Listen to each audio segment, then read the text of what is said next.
قبل أكثر من 4000 سنة أكو واحد بلع الحوت،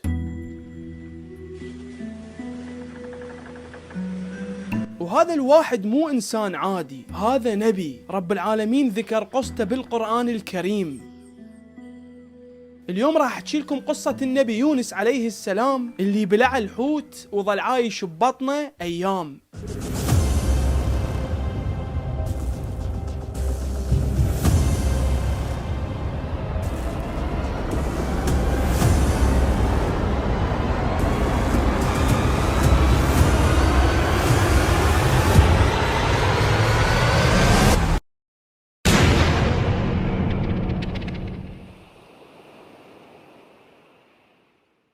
قبل آلاف السنين كانوا الآشوريين عايشين بالعراق، وتحديدا بنينوى اللي حاليا الموصل. هناك كانوا عايشين العراقيين الآشوريين على نهر دجلة. الآشوريين كانوا مشهورين كلش بالبناء، وخصوصا بصناعة التماثيل. وهاي التماثيل أكثريتهم كانوا يعبدوها، فرب العالمين قرر يدزلهم نبي اللي هو يونس عليه السلام. فانولد هناك بنص الآشوريين وتربى بنصهم.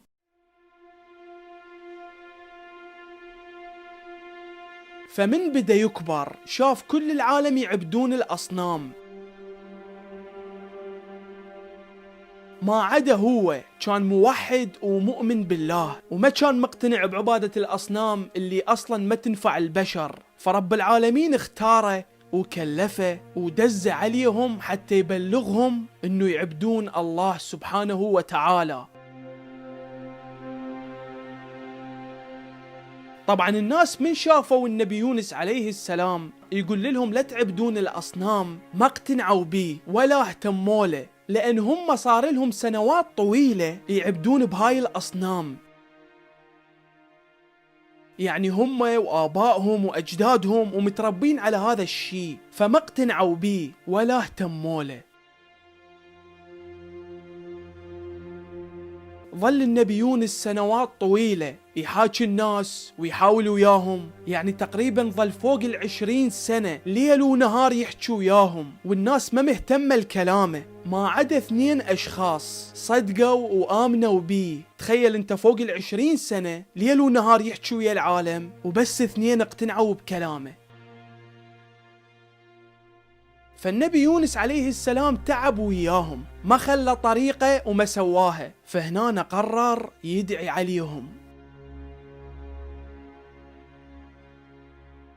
طبعا هو نبي ودعاءه مستجاب، فدعا على كل الناس الموجودين هناك. على فكرة أغلب الأنبياء عليهم السلام دعوا على القوم مالتهم، إلا النبي محمد صلى الله عليه وآله وسلم، وما أرسلناك إلا رحمة للعالمين. نبي الرحمة هذا، نبي الإنسانية. ايش سووا بي وش قد أذوه، وكان دائما يقول اللهم اغفر لقومي إنهم لا يعلمون. وعنده حديث مشهور يقول بيه أنا وعلي أبوا هذه الأم، مثل الأب العطوف علينا ويشفعون حتى بيوم القيامة. فنرجع لموضوعنا. دعا عليهم النبي يونس عليه السلام وغضب عليهم وعافهم، وطلع من المدينة كلها وراح باتجاه البحر الأبيض.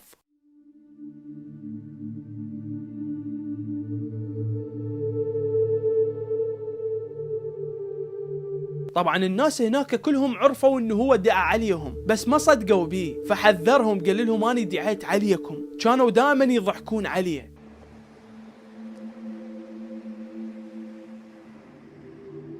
فظل النبي يونس عليه السلام يم البحر يراقب المدينة من بعيد. فمرت ايام ولاحظ النبي انه كل شيء مدى يصير.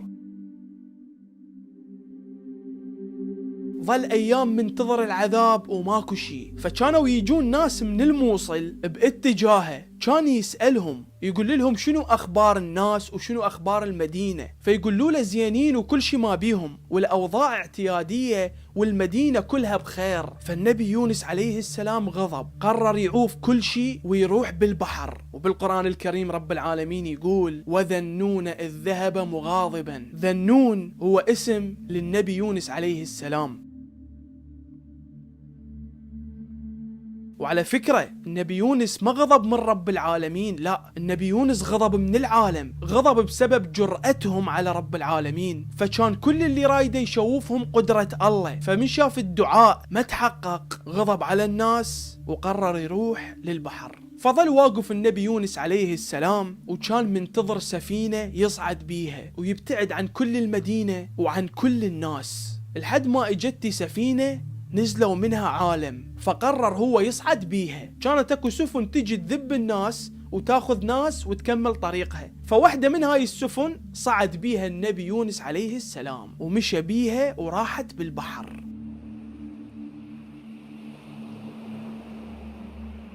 من صعد النبي يونس عليه السلام بالسفينة اجى العذاب على أهل المدينة، والله استجاب دعاء النبي يونس عليه السلام، فالسماء فوق المدينة تغيرت، صار لونها أسود وقام يطلع منها دخان على حسب الروايات، الأشجار مالتهم كلها بدت تموت، الحيوانات أغلبها ماتت، المدينة بشكل عام بدت كلها تتدمر، فالعالم كلها انصدمت وعرفت انه فعلا النبي يونس عليه السلام كان على حق.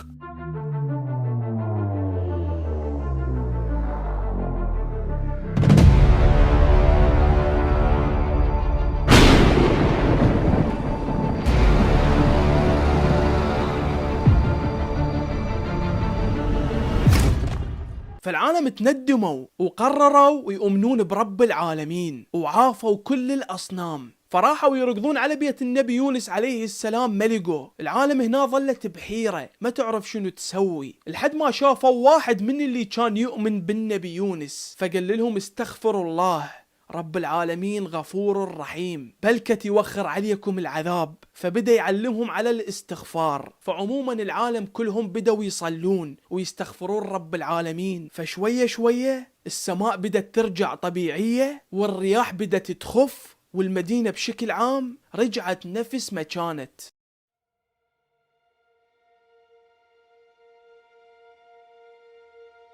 فرب العالمين غفر لهم ذنوبهم ووخر عنهم العذاب، فظلوا يدورون على النبي يريدوا يرجع لهم ومدى يرجع، ظلوا أيام ينتظروه. النبي يونس بهاي الأثناء كان بنص البحر على السفينة، ففجأة بنص البحر ارتفعت الأمواج وصارت رياح كلش قوية،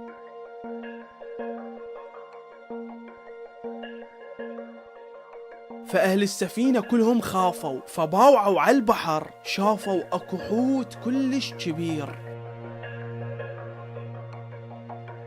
شافوا أكو حوت كلش كبير، حوت عملاق كان يضرب بذيل المي ويدفع الأمواج على السفينة، فالسفينة قامت تهتز. العالم اللي على السفينة عرفوا إنه هذا الحوت جاي عليهم ومتقصدهم ويريد يحطم السفينة. طبعا السفينة كانت مو كلش كبيرة، يعني أقل ضربة من الحوت ممكن تغرق، فاللي صاعدين بالسفينة قرروا يشمرون واحد من الركاب بالبحر حتى يكون عبارة عن طعم لهذا الحوت على مود يلتهي بهذا الواحد ويعوف السفينة. ففعلا وافقوا على هذا الشيء وقرروا يسوون قرعة بيناتهم، اللي يطلع اسمه بهاي القرعة يشمروه بالبحر. ففعلا سووا هاي القرعة وقرروا يختارون اسم، فطلع اسم النبي يونس عليه السلام، فعرف النبي انه هذا الشيء الله مقدره وكاتبه، فشمر نفسه بالبحر. فاللي صاعدين بالسفينة شافوا الحوت بدأ يتقدم باتجاه النبي، كان يبلعه ويبتعد عنهم ويختفي.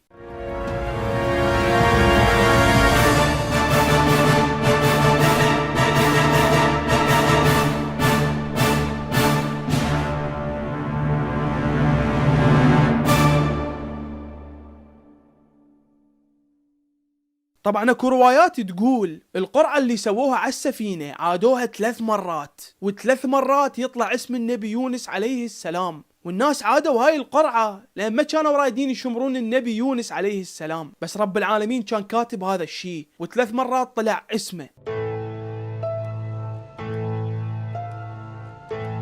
عموما ظل النبي يونس عليه السلام ببطن الحوت. طبعا المكان أظلم كلش بنص أعماق البحار، موقف مخيف ومرعب. تخيل نفسك بمكانه يبلعك حوت عملاق وبطنه ظلمة وهو ببطن بحر أظلم، لا أكو واحد يمك ولا أكو واحد يسمعك غير بس الله، ايش راح تسوي؟ لا يمك أهل لا يمك ناس، ترى موقف أبد مو سهل. فعرف النبي يونس عليه السلام كان لازم ما يعوف المدينة ويعوف الناس ويروح. بسم الله الرحمن الرحيم: وذا النون إذ ذهب مغاضبا فظن أن لن نقدر عليه فنادى في الظلمات أن لا إله إلا أنت سبحانك إني كنت من الظالمين. ظل النبي يونس يردد هاي الآية ويسبح ببطن الحوت، فبدأ يمشي الوقت وتمر الأيام ويردد بهاي الآية لا إله إلا أنت سبحانك إني كنت من الظالمين، الحد ما رب العالمين استجاب له، فتقلصت معدة الحوت وطلع منها النبي يونس عليه السلام، لقى نفسه على أحد شواطئ الجزر، يعني لقى نفسه قدام جزيرة. خلي نكمل الآية بالقرآن. من قال لا إله إلا أنت سبحانك إني كنت من الظالمين فاستجبنا له ونجيناه من الغم وكذلك ننجي المؤمنين. شوف هاي رسالة، وكذلك ننجي المؤمنين. كل اللي صار تحسه عمل مسرحي، النبي يونس ما غلط لأن هو معصوم، فتحس اللي صار هو عمل درامي، وهذا العمل الدرامي صار حتى بس ينكتب بالقرآن الكريم حتى الرسالة توصل لنا. ما أدري، أحس كل الأنبياء عليهم السلام الله دزهم للبشر حتى بس يدون قصصهم بالقرآن الكريم، القرآن الكريم اللي مستحيل يتحرف ويخلي بهاي قصصهم عبرة نتعظ منها احنا. فرب العالمين قرر ينجي النبي يونس عليه السلام من بطن الحوت بسبب تسبيحه وإيمانه برب العالمين. بسم الله الرحمن الرحيم: فالتقمه الحوت وهو مليم فلولا إنه كان من المسبحين للبث في بطنه إلى يوم يبعثون.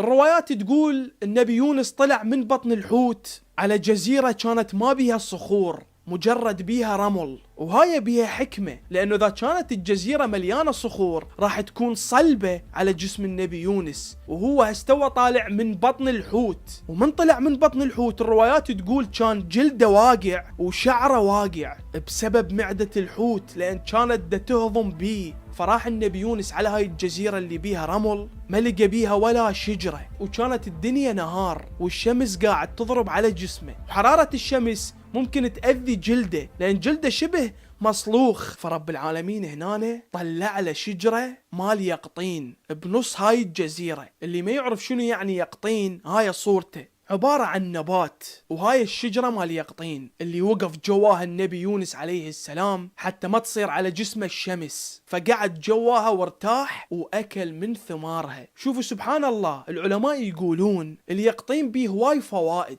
ومن أهم الفوائد الموجودة بيه هي تقوية البشرة والجلد والشعر. هذا اللي قدامكم اللي أكل منه النبي يونس عليه السلام.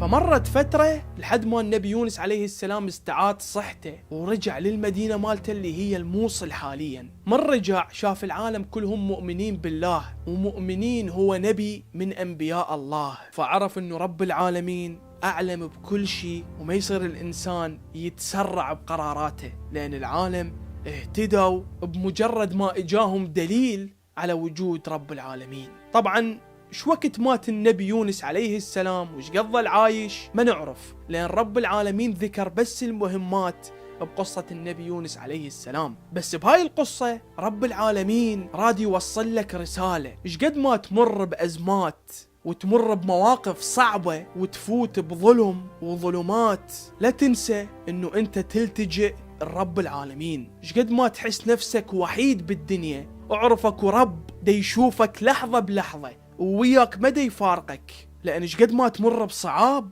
ممكن رب العالمين ينجيك مثل ما نجى النبي يونس عليه السلام. وش قد ما تكون مسدودة بوجهك اعرف انه رب العالمين ممكن يفتح لك الكرة الأرضية كلها إذا كنت مؤمن بيه. قصة نجاة النبي يونس عليه السلام بحد ذاتها قصة عظيمة. أول سؤال ممكن يخطر على بالك ويحسسك انه هي هاي معجزة مستحيل يتقبلها العقل، اللي هي شلون النبي يونس عليه السلام كان يتنفس ببطن الحوت، وبطن الحوت احتمال ما بيه أكسجين كافي. هذا الشيء يخالف قواعد الحياة اللي احنا نعرفها، لكن رب العالمين قادر على كل شيء. القانون اللي ندرسه بالدنيا ما يتطبق على رب العالمين. رب العالمين قدراته عقلنا ما يستوعبها. أريدك ايش تؤمن برب العالمين، أريدك توصل للمرحلة تخيل أنت دي يركضون وراك أسود، ووصلت الحافة من حافات الجبل، و20 أسد جاي عليك، ووراك تصير حافة الجبل، يعني بس ترجع شوية توقع.